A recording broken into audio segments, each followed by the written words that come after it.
धन्यवाद उद्घोषकज्यू। साथै व्यस्तताको बावजुद पनि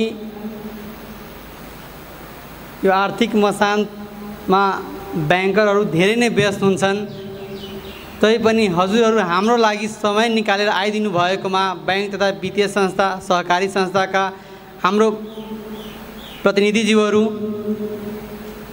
हाम्रो शिक्षक साथीहरू, साथै मेरो प्यारा विद्यार्थी भाइ बहिनीहरू सबैलाई यस कार्यक्रममा आज बैंक तथा वित्तीय संस्थाका प्रतिनिधि र थ्रिकम इन्टरनेशनल स्कुलका विद्यार्थीहरू बीचको संवाद कार्यक्रममा सबैलाई मनदेखि नै स्वागत गर्न चाहन्छु।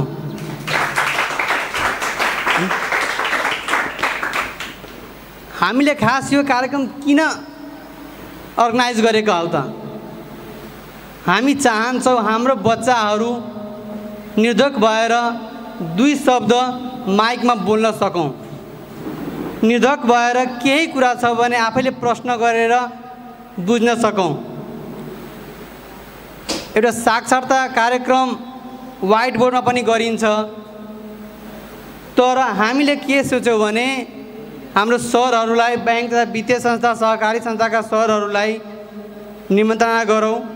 उहाँहरूको अनुभव, उहाँहरू धेरै नै अनुभवी हुनुहुन्छ, त्यस कारणले आफ्नो ठाउँमा पुग्नु पनि भएको छ। उहाँहरूको अनुभव सुनौँ र केही हाम्रो जिज्ञासाहरू छ भने त्यो कुरा पनि सुनौँ भनेर आजको खास कार्यक्रम हामीले अर्गनाइज गरेका हौ। र मलाई के लाग्छ भने आजको यो हाम्रो सेसन एकदमै महत्त्वपूर्ण हुनेछ र हाम्रो विद्यार्थी भाइ बहिनीहरूको लागि गेम चेन्जरको रूपमा यो प्रोग्राम हुनेछ भन्ने म विश्वास लिएको छु। भाइ बहिनीहरू,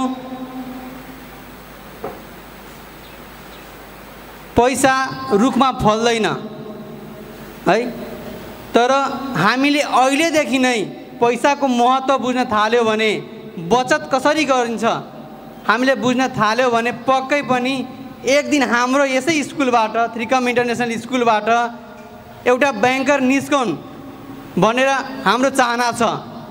र हामीले कुनै पनि यदि हाम्रो टपिक आयो भने हामी त्यसको अलिकति इन्टरटेनिङ हिसाबले गरौँ, प्र्याक्टिकल बेस हिसाबले गरौँ भने हाम्रो चाहना हुन्छ कि हाम्रो बच्चाहरू आइतबारदेखि शुक्रबारसम्म सधैँ व्हाइट बोर्डमा पढेकै हुन्छन्, त्यसमा कुनै शङ्का छैन। तर नयाँ कुनै टपिक आउँछ भने अलिकति प्र्याक्टिकल बेसमा गरौँ न त। यसैमा कार्यरत भएका हाम्रो सरहरूसँग, अग्रज व्यक्तित्वहरूसँग उहाँहरूको अनुभव सुनौँ र उहाँको अनुभवबाट धेरै कुरा सिक्न सकिन्छ। उहाँहरू यो ठाउँमा पक्कै पनि सजिलो गरी आउनुभएको होइन, तर यदि हामीले ठान्यो भने त्यति गाह्रो पनि छैन, तर हामीले त्यसको लागि पढाइ लेखाइमा ध्यान दिनुपर्ने हुन्छ अनि मात्रै त्यो सम्भव हुन्छ। पालो पालो हाम्रो जति पनि सरहरू यहाँ हुनुहुन्छ उहाँहरूको सानो एक्सपिरियन्स सुन्न चाहन्छु। म निमन्त्रणा दिन जाने क्रममा उहाँहरूसँग भेट गर्दाखेरि चाहिँ आधी घन्टा 1 घन्टा बसेँ, म उहाँहरूको कुरा सुने। इभन म 30 वर्षको एउटा युवा व्यवसायी हुँ।